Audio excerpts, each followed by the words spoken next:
GHMC పరిధిలో disaster మేనేజ్మెంట్కి సంబంధించి ఎలాంటి చర్యలు తీసుకోబోతా ఉన్నారు? ఇక హైడ్రా దూకుడుకు సంబంధించి జిహెచ్ఎంసీ కాంగ్రెస్ పరిపాలనలో ఎలా ముందుకు పోబోతా ఉంది? ఇవన్నీ అడిగి తెలుసుకుందాం. మనతో పాటుగా GHMC floor leader Darpalli Rajasekhar Reddy ఉన్నారు. నమస్తే అన్న, ఎట్లా ఉండబోతా ఉంది అనుకుంటున్నారు? 8 నెలలు అవుతా ఉంది తెలంగాణ రాష్ట్రంలో కాంగ్రెస్ ప్రభుత్వం ఏర్పాటై. జిహెచ్ఎంసీలో హైడ్రా అనేటువంటి ఒక పేలుడు అయితే వినబడతా ఉంది. హైడ్రా గురించి మాట్లాడాలంటే హైడ్రా అనేది అంటే అప్గ్రేడేషన్, అంటే జనరల్గా ఎప్పటికప్పుడు అప్గ్రేడ్ చేసుకుంటూ ఉంటాము. సో దాంట్లో భాగంగా ఒకప్పుడు మున్సిపల్ కార్పొరేషన్ ఉండే, లేటెస్ట్ స్టేజ్లో గ్రేటర్ హైదరాబాద్ మున్సిపల్ కార్పొరేషన్ అయింది. ఆ తర్వాత దీని బయట పరిధంతా కూడా హెచ్ఎండిఏ, హుడా, ఇట్లా ఎన్నో రకాలుగా దీన్ని మెల్లమెల్లిగా డెవలప్ చేసుకుంటూ హైదరాబాద్ని మా సీఎం గారు అన్నట్టు ఈ తెలంగాణలో హైదరాబాద్ అనేది దేశాన్నే మేము పోటీ పడే విధంగా మాకు హైదరాబాద్ కావాలన్నదే మా లక్ష్యం. సో దాంట్లో భాగంగా మీరు నిన్న మొన్న చూసినట్టయితే సెక్రటరియట్ దగ్గర ఒకటి, ఈనాడు ఆఫీస్ దగ్గర ఒకటి, ఇట్లా ఒక 10 నుంచి 14 వాటర్ హార్వెస్టింగ్ పిట్స్ కడుతున్నాం. కట్టాల్సిన అవసరం ఏమొచ్చింది అనేది ఫస్ట్ మీరు అర్థం చేసుకోవాలి. వాటర్ హార్వెస్టింగ్ పిట్స్ ఒక్కొక్కటి 10 లక్షల లీటర్ కెపాసిటీ తోటి, సబ్మర్జ్ ఇంజెక్షన్స్ తోటి మళ్ళీ వాటర్ని పంపింగ్ చేసి నియరెస్ట్ నాలాలకు కానీ ఇలా చెర్లకు కానీ పంపాల్సిన ఏర్పాట్లతోటి జిహెచ్ఎంసీ ఒక కొత్తగా హార్వెస్టింగ్ పిట్స్ 1,00,000 లీటర్లతోటి హైదరాబాద్లో ప్లాన్ చేసింది. ఎందుకు చేయాల్సి వచ్చిందంటే నాలాలకు పోయే డైరెక్షన్లో మేజర్గా అబ్స్ట్రక్షన్స్ రావడం, ఈ ఇల్లీగల్ కన్స్ట్రక్షన్స్ డెవలప్ కావడం, ఇవన్నింటినీ అధిగమించాలంటే something need to be done. హైదరాబాద్లో ప్రజలు వర్షం పడితే ఇబ్బంది పడొద్దని ఒక ఉద్దేశము. దాంతోపాటు మన 2020 వర్షాలప్పుడు చూసినాం, సెల్లార్లన్నీ మునిగిపోయినాయి. అన్ని విధాలుగా చాలా మటుకు కొంతమంది బిల్డర్లు అత్యుత్సాహం చూపించి చెర్లల్లో కూడా లేఅవుట్లు ఇవ్వడం, ఇవన్నీ కూడా ఎన్నో జరిగిపోయినాయి. సో దాన్ని నిర్మూలించే ప్రయత్నంలో భాగంగానే హైడ్రాని హైదరాబాద్కి పరిచయం చేసినాం.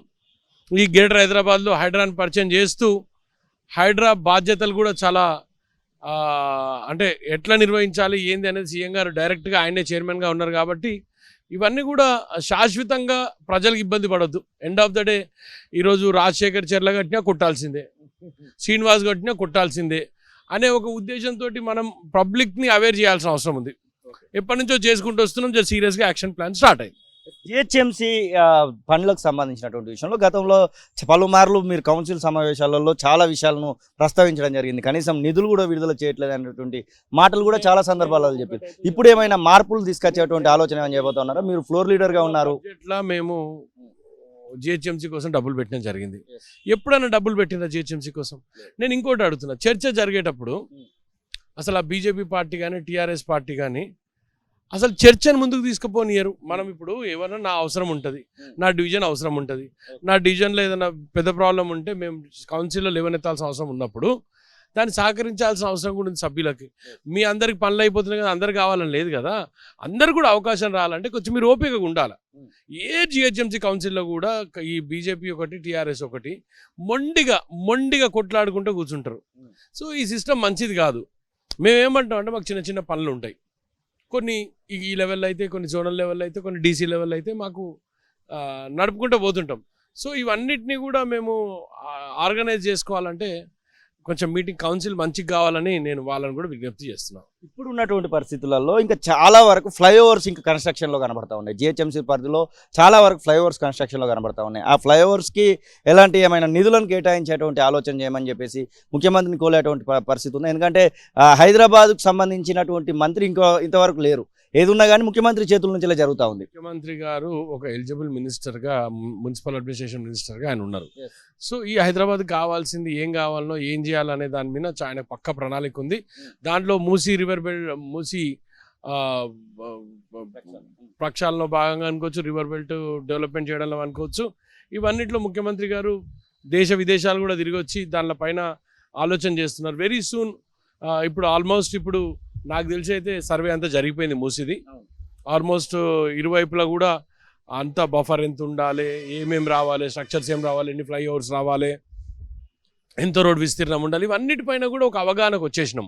So just action plan start కావాలి. మోస్ట్లీ నెక్స్ట్ వీక్ కూడా ఈ డిజైన్స్కి వెళ్ళిపోయే పరిస్థితి వచ్చేస్తుంది. సో వెరీ సూన్ ఈ యాక్టివిటీ అనేది అంటే టైం ఓన్లీ మ్యాటర్ ఆఫ్ డేస్లోనే పని స్టార్ట్ అవుతుందని నేను అనుకుంటున్నాను. ఇప్పటి వరకు అమ్రపాలిని అసలు జిహెచ్ఎంసీ కమిషనర్ చేయడం జరిగింది. మొత్తానికి గతంలో జిహెచ్ఎంసీకి అనుసంధానంగా కొన్ని పనులకు ఇచ్చినప్పటికి కూడా ఇప్పుడు జిహెచ్ఎంసీ కమిషనర్కి కూడా అపాయింట్ చేసినటువంటి పరిస్థితి. అమ్రపాలి సేవలు ఎలా ఉండబోతుంది అనుకుంటున్నారు జిహెచ్ఎంసీ డెవలప్మెంట్ కోసం?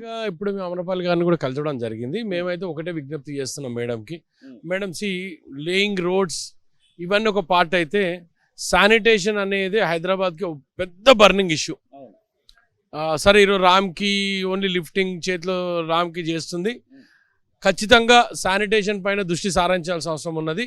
మేడం గారికి ఇప్పుడు విజ్ఞప్తి చేసినాం మేము. హైదరాబాద్లో ఎక్కడైనా సరే మన శానిటేషన్ సూపర్వైజర్స్ని కానీ ఎట్ ద సేమ్ టైం ఏఎంహెచ్ఓలు కానీ వీళ్ళందరూ కూడా 100% వాళ్ళు అలర్ట్ చేసి హైదరాబాద్లో శానిటేషన్ పైన మనం శ్రద్ధ తీసుకున్నట్టయితే డెఫినెట్గా Hyderabad will be a beautiful city. అసలైన తొలి వెలుగు. ఫాలో వాట్సాప్ @తొలి వెలుగు అఫీషియల్.